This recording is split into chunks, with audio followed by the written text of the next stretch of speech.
back to my channel. আপোনালোক সকলোকে মোৰ চেনেলটোলৈ স্বাগতম জনাইছো আৰু মই বৰ্তমান আছো কমলাবাৰী ঘাটত আৰু মোৰ যদি আগৰ ভিডিওটো আপোনালোকে চাইছে আপোনালোকে গমেই পাইছে যে মই মাজুলী আহিছো বুলি আৰু এতিয়া মই আপোনালোকক মাজুলীখন দেখুৱাম ইয়াত চাবলগীয়া কি আছে সকলোখিনি আপোনালোকক মই দেখুৱাই যাম আৰু এয়া চাওক আমাৰ সেইখন গাড়ীত আমি যাম আমাৰ গাড়ী ঠিক কৰি থোৱা আছে আৰু এয়া চাই থাকিব ভিডিওটো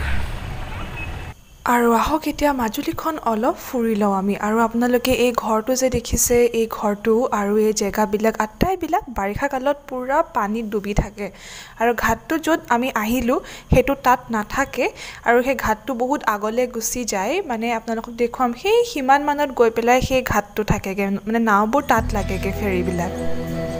আৰু আমি আহি অলপ দূৰ আহি এয়া চাওক এইবিলাক চব চাংঘৰ আৰু আমি এতিয়া আহি পালোঁ এখন মিচিং গাঁও আৰু অলপ দূৰ যাব লাগিব গৈ পেলাই আমি এতিয়া যাম এখন সত্ৰলৈ আৰু ঢেৰ কিবা কিবি দেখুৱাই যাম চাই থাকিব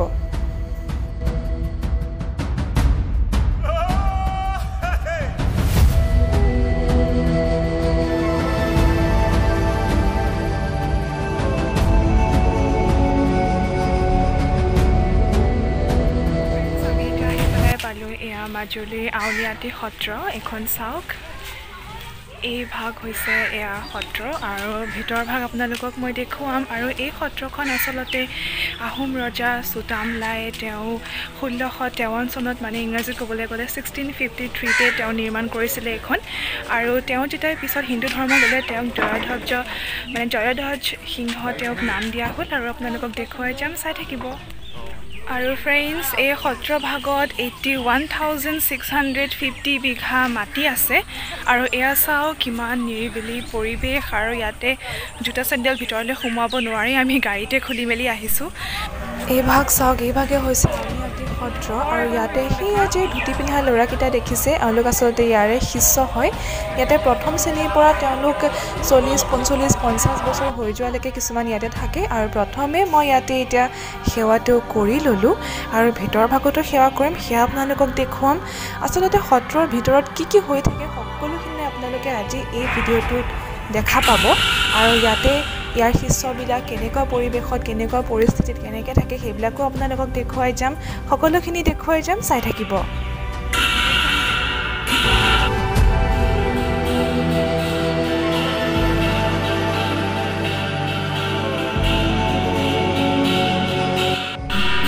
আপোনালোকে হয়তো শুনিবলৈ পাইছে পুৰা গানৰ শব্দ আৰু আহিলে ইয়াতে পুৰা মনটো ভাল লাগি যায় আৰু আপোনালোকে যদি নাজানে আপোনালোকক মই কৈ দিওঁ এই জেগাখনত আচলতে আউনী নামৰ এবিধ পাণ মানে লতাজাতীয়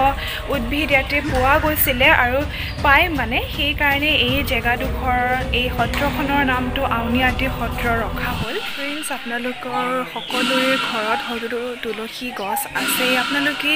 কি ভাবে মানে এজোপা তুলসী গছ কিমান ডাঙৰ হ'ব পাৰে আপোনালোকে এয়া চাওক এয়া এই খুঁটাডাল দেখিছে মোৰ পিছফালে এইডাল হৈছে বিশ্বাস নকৰিব এইডাল হৈছে তুলসী গছৰ খুঁটা আৰু এতিয়া মই আছোঁ এই আউনীআটী সত্ৰভাগৰ সত্ৰাধিকাৰ ডক্টৰ পীতাম্বৰদেৱ গোস্বামীৰ ওচৰত আৰু এয়া চাওক সেইফালে তেখেত বহি আছে আৰু তেখেতৰ লগত আমি দুআষাৰমান কথা পাতিম এতিয়া এই সত্ৰখনৰ বিষয়ে আপুনি অলপ কওকচোন মানে ক'ৰ পৰা নামটো কেনেকৈ আহিলে সত্ৰখনৰ নাম আউনীআটী আহোম ৰজা জয়ধ্বজ সিংহই 1653 চনত মাজুলীত প্ৰতিষ্ঠা কৰিছিলে প্ৰথম আউনীআটী পাণৰ এটা ভেটি আছিলে এই ভেটিটো সত্ৰখন প্ৰতিষ্ঠা কৰাৰ কাৰণে আউনীআটী হয় আৰু এইখন আচলতে এতিয়া 5 নম্বৰ স্থান 4টা স্থান পানীৰ মাজত এইখনৰ এতিয়া 68 বছৰ আৰু এইখন মূল সত্ৰ অসমত ইয়াৰ 16খন শাখা আছে আৰু আপুনি ইয়াতে কিমান মানে কেতিয়াৰ পৰা আছে 69 চনৰ আৰু আজি হৈছে শৰণ দিব আৰু মানে আজি বিভিন্ন এয়া চাওক মোৰ পিছফালে যে বহি আছে এইসকল বিভিন্ন অসমৰ বিভিন্ন জেগাৰ পৰা আহিছে আৰু আজি ডক্টৰ পীতাম্বৰদেৱ গোস্বামীয়ে তেওঁলোকক শৰণ দিব মানে শৰণ দিয়া মানে কি আৰু ভক্তিৰ বিভিন্ন তেওঁলোকক নিয়ম নীতিবিলাক তেওঁলোকক শিকাব আৰু ক'ব আৰু আপোনালোকক মই কৈছিলোঁ সত্ৰৰ ভিতৰ ভাগত কি হৈ থাকে সেয়া আপোনালোকক দেখুৱাম বুলি আৰু এয়া চাওক মই ভিতৰলৈ সোমাই আহিছোঁ ক'লৈ আহিছোঁ কি আহিছোঁ আপোনালোকক দেখুৱাই যাম চাই থাকিব নমস্কাৰ আমি সত্ৰত আমি 4জন আছোঁ আমাৰ বহাখন মূল হৈছে ডেকা প্ৰফেচৰ তেখেত তাৰপিছতে এখেত তাৰপিছত মই তাৰপিছত ফ্ৰেণ্ডছ আমাক এতিয়া চাহ খাবলৈ মাতি আনিলে আৰু এওঁলোক ইয়াতে খুবেই মৰমীয়াল আৰু এয়া দেখিছে আমাক ইয়াতে বহিব দিছে আৰু আমাৰ ঘৰত ক'বলৈ গ'লে এইটো এওঁলোকৰ ড্ৰয়িং ৰুম কিন্তু এওঁলোকে ইয়াত বহা বুলি কয় এনেকুৱা 100খন বহা আছে সেইমতে বিভিন্ন মানুহো আছে আৰু এওঁলোক যিসকল ইয়াতে থাকে এওঁলোকক কেৱলীয়া ভকত বা উদাসী ভকত বুলি কোৱা হয় তাৰমানে তেওঁলোকে ইয়াত থাকিয়ে স্কুল পঢ়িব পাৰে বা পিছত তেওঁলোকে ইয়াত থাকিয়ে উচ্চ শিক্ষা ল'ব পাৰে আনকি তেওঁলোকে ইয়াত থাকিয়ে চাকৰি আদিও কৰে আৰু ইয়াতে তেওঁলোকৰ থকা খোৱা সকলো বিনামূলীয়া খালি ইয়াতে থকা কাল সোৱাত ইয়াতে থকা পিৰিয়ডটোত তেওঁলোকে কোনো ধৰণৰ বিয়া বাৰু আদি পাতিব নোৱাৰে যদি তেওঁলোকে বিয়া পাতিব বিচাৰে তেন্তে তেওঁলোক ইয়াৰ পৰা গৈ নিজৰ ইয়াৰ পৰা চিৰদিনৰ কাৰণে বিদায় লৈ পেলাই নিজৰ ঘৰত গৈহে তেওঁলোকে বিয়াৰ কথা চিন্তা কৰিব পাৰে এয়া ধুনীয়াকৈ এওঁলোকে আমাক চাহ খাব দিছে আৰু এই সত্ৰত যিবিলাক ল'ৰা ছোৱালী থাকে তেওঁলোক ক'ৰ পৰা আহে এওঁ আমাক জনাব এতিয়া আপোনাৰ বংশ পৰম্পৰাৰে সেই বংশ পৰম্পৰাৰে আহে আৰু এটা ধৰক দুখীয়া ল'ৰা ছোৱালী থাকে সেই দুখীয়া ল'ৰা ছোৱালীৰ 3টা 4টা যেতিয়া ল'ৰা হয় তেতিয়া সত্ৰলৈ আগবঢ়াই দিয়ে আৰু আহে আপোনাৰ অসুখ বিসুখ হ'লে মানে সত্ৰলৈ আগবঢ়ায় সেই তেনেকৈ সত্ৰলৈ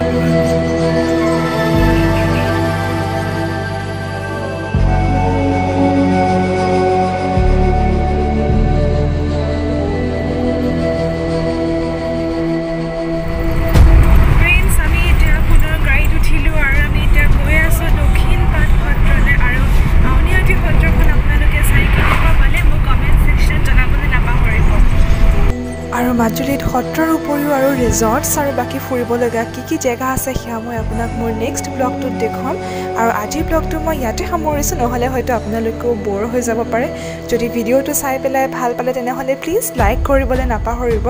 আৰু যদি চেনেলটোত নতুন হয় তেন প্লিজ ছাবস্ক্ৰাইব কৰি দিব